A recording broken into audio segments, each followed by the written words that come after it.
안녕하세요. 돈이 되는 노하우 3부자 박범수 인사드립니다. 자, 완연한 봄입니다. 이렇게 따뜻한 계절 시작되면 여러분들 산으로, 들로, 바다로, 강으로 많은 분들께서 여행을 나가실 텐데요. 자, 이렇게 여행 나가시면 여러분들 특히 사진들 많이 찍으실 겁니다. 오늘은 여러분들의 휴대폰 속에 잠들어 있는 사진을 가지고 돈 벌 수 있는 노하우를 안내해드립니다. 약간 이렇게 넓어 보이게 찍을 수 있어. 와, 외국 나온 것 같아요.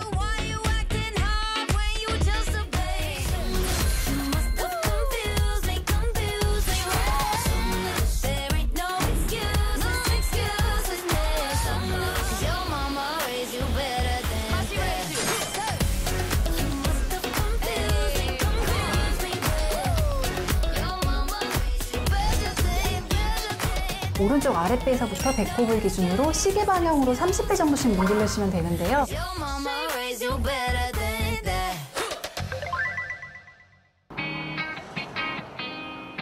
오늘의 3부자가 찾아간 곳은 경기도 안산의 한 오피스텔. 아유, 안녕하세요. 여기 계시네요. 현재 17년 차 사진작가로 활동하고 있으며 휴대폰으로 찍은 사진을 바탕으로 수익을 창출하고 있다고 합니다. 또한 온라인, 오프라인을 통해 사진 찍는 방법을 알려주고 계신다고 하는데요. 오늘의 주인공 박소라 씨입니다. 제가 휴대폰으로 찍은 사진도 돈이 된다는 얘기, 이거 굉장한 정보거든요. 네. 맞습니까? 아, 맞습니다. 네. 제대로 찾아왔습니다. 두 가지가 있는데 네. 하나는 스마트폰 카메라로 찍은 사진이면 되고 네. 또 하나는 이제 DSLR 좀 전문가용. 네, 그런 카메라로 찍어야 되는 사진. 이 두 가지를 가지고 사진으로 돈을 벌 수가 있어요. 제 사진들을 좀 한번 봐주시면 감사하겠습니다. 네. 자, 제가 얼마 전에 다녀온 곳인데 이거 한번 봐주시겠어요? 아, 네. 예. 예, 이렇게 넘기시면. 너무 멋있는 것 같아요. 괜찮아요? 네. 더 넓게 들어와서 구름도 그렇고, 네. 이런 사진은 이제 우리나라의 느낌이 바로 들잖아요. 네네네. 이런 사진들은 선호도가 있어요. 해외에서는 한국의 전통적인 모습을 담은 사진과 자연 풍경을 담은 사진이 인기가 높다고 하는데요. 인기가 높은 만큼 구매 가능성도 높겠죠. 네. 스마트폰으로 찍을 때 네네. 가장 많이 놓치시는 부분이 네. 스마트폰에도 렌즈가 있거든요. 그쵸, 그쵸. 찍으실 때 이렇게 광각보다는 1배 줌 이상, 1배 줌에서 1.5배 줌으로 살짝 줌을 당겨서 찍으면 그 렌즈가 동글해서 생기는 왜곡들을 좀 최소화할 수 있어요. 광각으로 찍으실 때는 이렇게 수평선이 이렇게 있거나 네. 네, 뭔가 드넓은 네, 엄청 자연. 넓어서 네, 그런 거는 광각으로 찍어도 왜곡도 별로 없고 네. 더 오히려 시원해 보이는 사진이라서 이런 풍경마다 써야 하는 렌즈가 조금 달라요. 휴대폰 카메라에도 다양한 렌즈가 있다는 사실 알고 계셨나요? 휴대폰도 촬영 주제에 맞는 렌즈를 사용해야 한다고 합니다. 각각의 렌즈는 다양한 목적으로 사용되는데 광각은 넓은 풍경을, 표준은 인물을, 망원은 멀리 있는 사물을 찍기 위한 렌즈라고 합니다. 이에 더해 렌즈가 가진 특징에 따라 그 활용법이 다양하다고 하는데요. 예를 들어 망원 렌즈를 사용하는 경우 인물과 음식 촬영 시 촬영 대상에게만 사진이 집중된다고 하네요.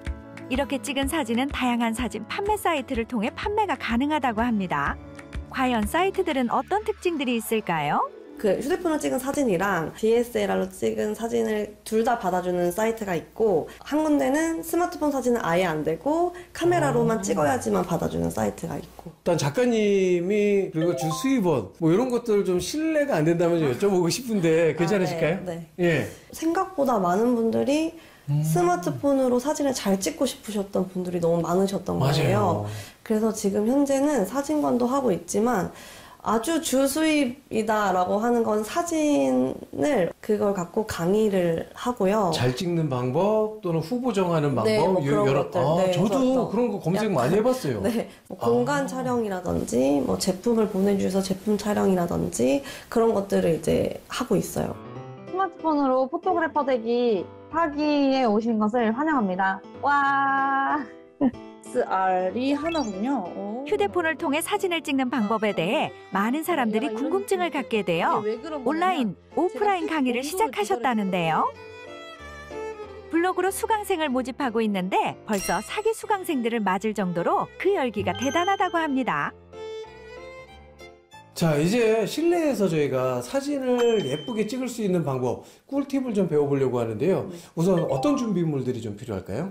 제일 중요한 건 네. 배경이 될 수 있는 종이가 필요합니다. 불투명해서 네. 이렇게 비침이 없는 종이가 좋아요. 그래서 약간 그럼 도톰한 요런. 어때요? 저희가 사온 요 정도 네, 두께감이면 이거는 딱 좋습니다. 아, 좋습니까? 네네네. 중요한 포인트가 이 경계를 없애는 게 중요해요. 그래서 만약에 작은 종이라면 네. 이제 벽과 책상의 경계를 없애는 게 가장 중요한 포인트거든요. 휴대폰 사진 찍기 꿀팁 두 번째. 제품 사진을 찍을 경우 지금 화면처럼 도화지를 아래로 곡선이 있게 붙여야 한다는데요. 그래야 제품 사진을 찍을 경우 그 선이 보이지 않고 제품이 예쁘게 찍힌다고 하네요. 또 약간 하나 또 중요한 팁이 하나가 더 있는데요. 네.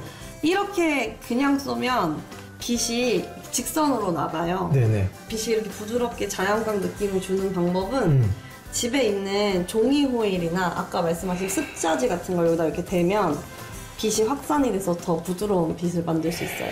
떴을 때도 휴대폰 사진 찍기 꿀팁 세 번째. 조명을 활용하라. 집에 있는 조명 등의 빛을 반사시키는 종이를 붙여 사용하면 보다 예쁘게 찍을 수 있다고 하네요. 여기에 하나 더. 인물 사진 설정으로 촬영하라. 인물 사진 설정으로 사진을 촬영하면 사진이 더 예쁘게 나온답니다.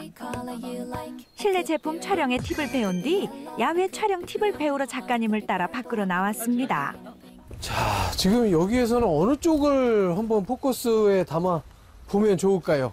앵글에다가. 여기가 약간 조금 네. 어딜 담아도 이렇게 너무 앞에 있으니까 좀 아. 답답해 보이잖아요. 예, 예. 이쪽으로 보면 여기 서서 보시면은 예.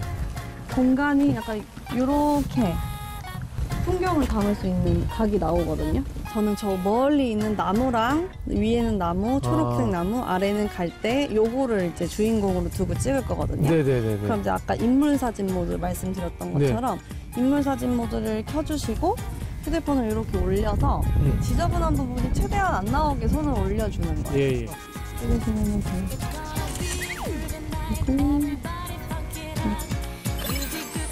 여러분 어때요? 잘 찍은 것 같나요?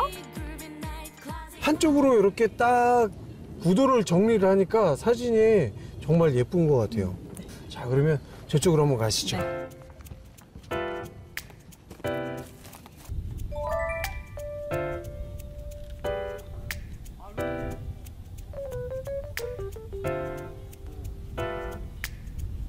이런 자연을 만났을 때는 어떻게 사진을 찍으면 조금 좀 멋있게 나올까요? 아까 초반에 말씀드렸었는데 예. 그 광각 렌즈를 활용하면 여기서 쓰는 거군요. 네, 맞아요. 광각 렌즈를 쓰려면 네. 아까는 인물 사진 모드로 찍었는데 이번에는 그냥 사진 모드로 찍어야 되거든요. 사진. 그래서 이제 최대한 이렇게 줌아웃을 해가지고 빼주시고 가로로 광각은 가로 사진이 더 좋기는 해요. 그래서 예. 지금 약간 이렇게 넓어 보이게 찍을 수 있죠. 외국 나온 것 같아요. 네, 약간 아. 새 지나간다. 새 지나갈 때 기다렸다가 이렇게 찍으면은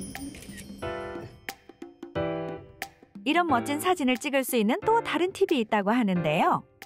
하나 중요한 게 예. 이거를 수평을 찍으면 얘도 수평적으로 들고 있어야 되는데 많은 분들이 이제 나도 모르게 예. 실수하시는 게 이렇게 나도 모르게 내려서. 이렇게 내려서 찍어요. 그럼 당연히 바닥이 좀 더 나오겠죠? 그러니까 이렇게 카메라 각도가 내 몸 쪽으로 살짝 더 기울도록 이렇게 해주셔도 돼요.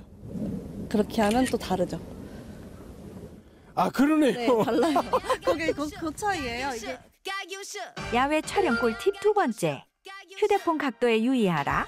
휴대폰 각도에 따라 같은 장소에서 촬영한 사진도 이렇게 차이가 난답니다.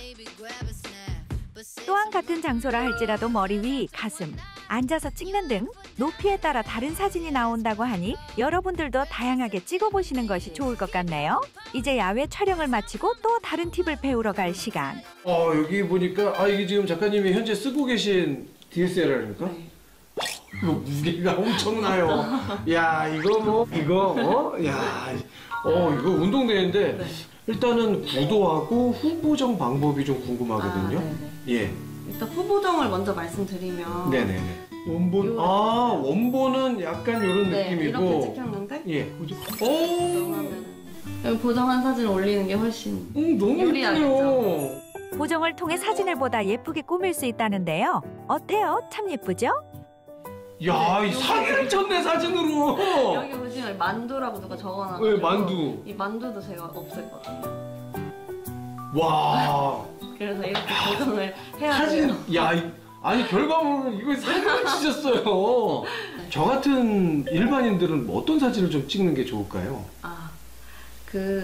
일상 사진도 충분히 올리실 수 있거든요. 제가 일상이요? 여기서 찾다가 네. 좀 놀랐던 사진이 있었어요. 그게 뭐냐면은 치킨이라는 사진이고 이렇게 치킨 사진도 다 이렇게 대박. 올려요. 그래서 이런 거는 뭐 설정을 했으니까 그쵸. 이게 뭐 근데 광고 사진 그렇죠. 같은데요. 근데 이런 사진을 그냥 그릇에 올려서 하얀 배경에 찍으면 되고 이런 것도 가능하고 이거는 이제 시골 통닭이잖아요. 예. 치킨도 이렇게 굉장히 많이 올라옵니다. 우리 일상에서 쉽게 볼 수 있는 것들이 소재가 되어 사진 판매 사이트에 업로드된 모습을 볼 수가 있는데요. 이런 사진도 돈이 된다니 신기하네요.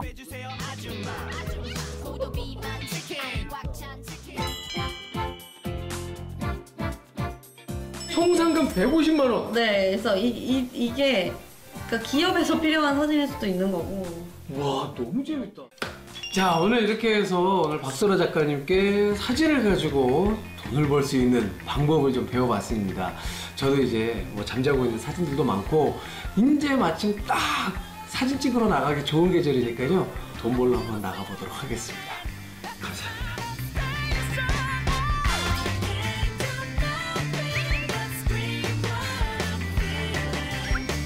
범수 씨는 좋아하는 오토바이를 찍으러 가셨네요.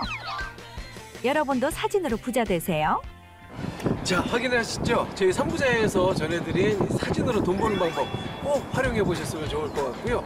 그리고 어디 가서 예쁜 사진 찍지 고민하시는 분들 걱정하지 마십시오. 저희 3부자에서 그 장소까지 안내를 해드리겠습니다. 거기다가 요즘 변비로 고생하시는 분들 많으시다고요? 걱정하지 마십시오. 돈 안 들이고 변비 해결하는 방법까지 준비해뒀습니다. 지금부터 시작합니다. 채널 고정! 오늘이 바로 두 번째 여행이구나. 지난번 광화문 광장 여행은 서울의 역사를 함께 공부하며 거닐었었지. 이번엔 사랑하는 우리 딸이 준비했다고 하는데 어디를 가는 거니? 바로 청계천이에요. 자연과 함께하는 여행이라니 좋은 선택이구나. 그럼 우리 딸이 선택한 청계천에 대해 한번 알아볼까? 청계천은 2003년까지는 고가도로로 덮여 있었다고 하는구나. 그러나 노후화된 고가도로의 안정성 문제와 환경적 요인을 고려하여 2003년 7월 복원 사업이 시작되었지. 2005년 10월에 복원이 완료되었는데 이후 청계천은 도심 속 휴식 공간으로 많은 사람들이 찾는 명소가 되었지. 우리도 이곳 청계광장에서부터 함께 걸어가 보도록 하자.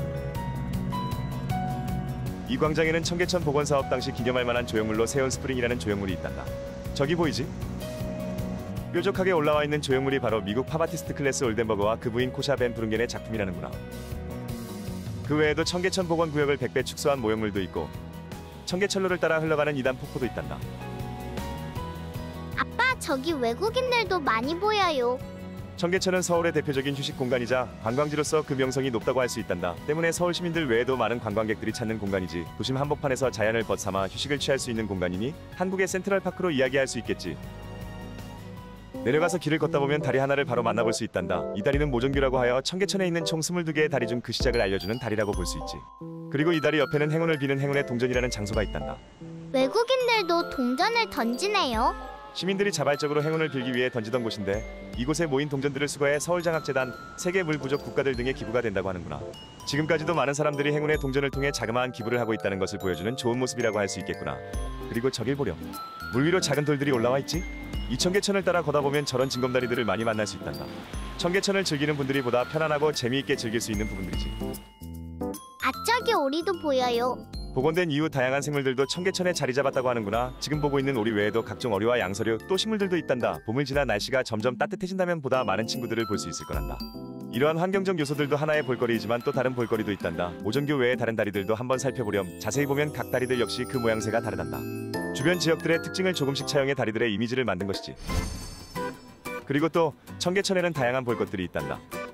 그중 대표적인 것이 정조대왕 능행반차도라고 불리는 그림인데 약 180m에 달하는 청계천의 벽에 과거 그림을 복원하여 그렸다고 하는구나. 재미있는 것은 이 그림에서는 임금인 정조의 모습을 찾을 수가 없는데 이는 임금의 모습은 초상화인 어진을 제외하고는 절대 그리지 않는다는 풍습을 따른 것이라고 하는구나. 이외에도 청계천에서는 야간이 되면 다양한 행사가 진행된다고 하는구나. 그중 하나는 바로 디지털 캔버스인데 여러 분수의 레이저를 비춰 청계천의 야경을 꾸미는 레이저쇼도 있단다. 우리도 저녁에 올 걸 그랬어요. 우리는 다른 볼거리도 체험할 테니 너무 서운해하지 말렴. 이외에도 청계천을 따라 다양한 거리들이 조성되어 있단다. 헌책방거리부터 우리 딸이 좋아하는 장난감거리, 친구들을 만나볼 수 있는 애완동물거리까지 볼거리가 다양하지. 이제 우리가 마지막으로 가볼 곳은 다양한 물건들을 볼 수 있는 동묘벼룩시장이란다. 우와, 옷들이 정말 많아요. 옷뿐만이 아니란다. 이곳은 다양한 물건들을 구매할 수 있는 곳이지. 물론 가격도 싸고 말이야. 가격표를 보렴 옷 한 벌에 5,000원에 판매를 하는구나. 가격이 정말 싸지? 옷 이외에도 없는 것이 무엇인지 찾는 게 더 빠를 정도로 정말 다양한 물건들을 판매하고 있지. 각종 액세서리에서부터 신발, 먹거리 등 판매하는 것들이 정말 많단다. 가격 역시 착한 것은 물론이고 말이지. 조금 더 걸어가면 어떤 물건들이 나올지 기대가 되는구나.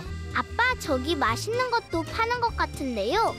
시장에 구경을 나오거나 물건을 사러 온 사람들이 간단하게 먹을 수 있는 먹거리로 보이는구나. 아주 맛있어 보인다. 심지어 가격도 저렴하고 말이지. 저기에는 옛날 물건들도 많아 보여요. 정말 그렇구나. 이곳에서는 옛 향취를 물씬 느낄 수 있는 다양한 물건들 역시 판매를 하고 있는 것을 알 수 있구나. 예전 아빠가 어린 시절 사용했던 턴테이블부터 즐겨보던 비디오, 오래된 책들까지 정말 추억 속으로 돌아가는 기분이 드는구나.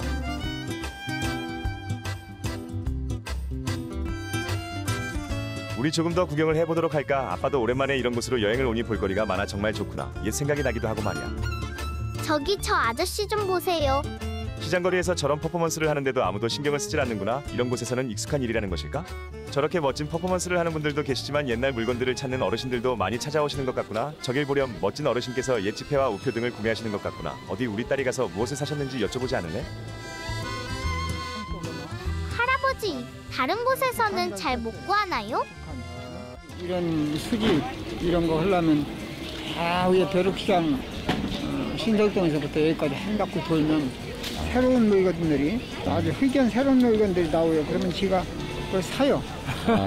어르신의 말씀을 들어보니 취미 활동을 위해 옛 물건들을 찾아다니는 사람들에게는 이곳이 어쩌면 보물섬 같을 수도 있다는 생각이 드는구나. 아빠도 수집과 관련된 취미가 생긴다면 이곳으로 꼭 와야겠는걸? 오늘 이렇게 청계천을 따라 걸어가며 다양한 곳을 둘러보았는데 이번 여행의 소감을 한번 들어보자꾸나. 정말 다양한 곳들을 볼 수 있어서 좋았어요. 좋았다고 하니 다행이구나. 서울에는 이렇게 자연과 함께하며 옛 정취를 느낄 수 있고 또 다양한 볼거리들을 즐길 수 있는 곳들이 많이 있지. 우리들이 만드는 서울 여행지도 다음 주에는 어디로 갈지 함께 고민해보도록 하자.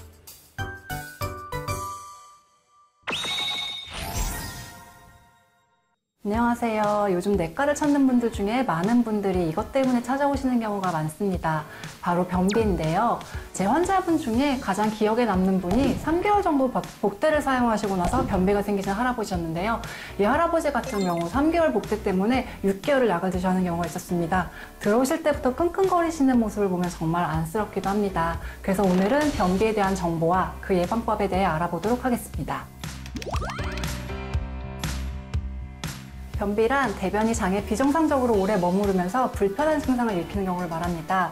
무리하게 배에 힘을 줘야 변이 나오거나 변이 토끼똥처럼 딱딱하게 끊어져서 나오거나 배변 후에도 변이 남아있는 느낌이 반복되는 경우 또 3일 넘게 변을 보지 못하는 등의 증상이 지속되는 경우 변비라고 할 수 있습니다. 네, 변비는 그 원인이 다양합니다. 원인에 따라 크게 원발성과 2차성으로 구분을 하게 되는데요. 90% 이상의 원발성 변비입니다. 원발성 변비라는 것은 장의 운동이 떨어져서 변이 대장을 통과하는 데 오랜 시간이 걸리는 경우로요. 성별이나 식사량, 식생활 습관 등이 중요한 발병 요인으로 꼽힙니다. 반대로 2차성 변비는 대장 질환이나 전신 질환 또는 복용하는 약 때문에 생기는 것을 말합니다. 90% 이상이 원발성 변비인 만큼 생활습관 교정으로만으로도 변비를 해결하실 수 있으신데요. 나이가 많으신 어르신분들이나 변비의 증상이 일주일 이상 지속될 경우에는 가까운 병원을 찾아가 보시는 것도 좋은 방법입니다. 네, 변비를 의심할 수 있는 다양한 증상들이 있는데요. 우선은 변이 잘 나오지 않는 경우를 들 수 있습니다. 대변을 보고 싶지만 배출이 잘 안 된다거나 완전하게 변이 배출되지 않는 경우를 말하는 거고요. 배변 시 과도한 힘을 준다거나 딱딱한 변을 본다거나 대변 횟수 자체가 적다거나 화장실에 머무는 시간이 긴 경우는 변비를 의심해 볼 수 있습니다. 변비를 일으키는 안 좋은 습관은 상당히 많은데요. 그중에 첫 번째로 꼽을 수 있는 것이 화장실 가고 싶을 때 참는 습관입니다. 이런 습관은 출근을 서두르거나 바쁜 직장인의 경우 많이 가지고 있는데요. 화장실 가고 싶지만 바쁘다는 핑계로 미루는 경우가 많기 때문입니다. 참는 습관은 대장의 감각을 둔화시키고 점차 배변 욕구도 사라지게 하여 변비를 일으키게 합니다. 네, 두 번째는 현대인들에게 가장 안 좋은 습관 중에 하나인데요. 화장실 가실 때 책이나 신문, 핸드폰을 가지고 가시는 경우입니다. 10분 이상 변기에 앉아 있으면 항문에 불필요한 압력이 가해져 항문 건강이 나빠지게 되기 때문인데요. 배변 시간은 3분 정도가 적당하며 3분 이상 힘을 주시게 되면 치질이 생기기 쉽기 때문에 일정 시간이 지나면 과감하게 변기에서 일어나시는 것이 좋겠습니다. 다음은 속이 더부룩해 먹는 양을 줄이는 경우입니다. 변비가 생기면 속이 더부룩하게 되고 불쾌한 복부 팽만감 때문에 음식 섭취를 줄이는 경우가 대부분인데요. 이는 변비에서 좋지 않습니다. 변비를 예방하는 음식으로는 사과, 고구마, 양배추 등이 있을 수 있는데요. 그 중에서 저는 고구마를 가장 추천해드리고 싶습니다. 고구마에 함유된 얄라핀 성분은 이름하여 장 청소부라고 불릴 정도로 변비에 좋습니다. 또 고구마에는 장 기능을 활성화하는 비타민 B1과 전분을 분해하는 효소가 풍부해 배변을 더 원활하게 도와줍니다. 실제로 제 환자분들 중에서도 고구마 드시고 많이 편하시는 분들이 많습니다. 여러분들도 변비로 고생하신다면 고구마 꼭 기억해 주시기 바랍니다. 생활습관 교정만으로도 변비를 해소할 수 있다고 말씀드렸었는데요. 병원에 오시지 않기 위해서는 다음과 같은 운동들이 도움이 됩니다. 첫 번째로는 걷기 운동과 자전거 타기 운동이 있는데요. 걷기 운동과 자전거 타기 등의 전신 운동은 장의 연동 운동을 촉진해서 변을 잘 볼 수 있도록 합니다. 두 번째로는 틈틈이 복부 마사지를 해주시는 건데요. 변비가 있으신 분들이라면 복부 마사지를 생활화하시는 것이 좋습니다. 오른쪽 아랫배에서부터 배꼽을 기준으로 시계 방향으로 30회 정도씩 문질르시면 되는데요. 방향이 바뀌는 경우 장 운동과 방향이 달라지기 때문에 꼭 시계 방향으로 해주시는 게 도움이 되고요. 아침에는 물을 한 컵 드시고 마사지 하시는 것이 좀 더 효과가 있겠습니다. 네, 세 번째로는 배변 활동 시 쾌변 유도 자세를 유지하는 것이 좋습니다. 쾌변을 위해서는 발판을 두고 다리를 올려주시는 게 더 좋은데요. 이러한 자세는 직장이 더 잘 유연될 수 있도록 도움을 줍니다. 만약 발판이 없다면 허리를 약간 앞으로 숙여주시는 자세도 도움이 되는데요. 이 경우 복압이 높아져서 배변을 좀 더 원활하게 하실 수 있습니다. 다만 과도하게 웅크린 자세는 오히려 근육의 긴장을 유발할 수 있어 쾌변을 더 어렵게 할 수 있으므로 좋지 않습니다. 네, 지금까지 변비에 대해 알아봤습니다. 제가 지금까지 말씀드린 음식과 운동이 여러분들의 장 안녕에 도움이 되기를 바라며 그런 음식과 운동들을 통해서 여러분들 항상 쾌변하시기 바랍니다. 자, 오늘 저희 3부자에서 여러분들에게 전해드린 내용 잘 숙지하셨죠? 여러분들 야외 활동하시면서 휴대전화에 꼭꼭 숨겨놓은 나만의 예쁜 사진들 혼자만 보지 마시고 오늘 저희 3부자에서 전해드린 정보를 이용해서 꼭 한번 돈을 벌어보셨으면 하는 바람이 있고요. 거기에다가 여러분들 장 건강도 소중하니까 장 건강도 지키시길 바라겠습니다. 자, 돈이 되는 노하우 3부자 오늘 저희가 준비한 영상은 여기까지고요. 다음 시간에 더욱더 돈이 되는 정보를 가지고 찾아뵙도록 하겠습니다. 여러분들 부자 되시자고요.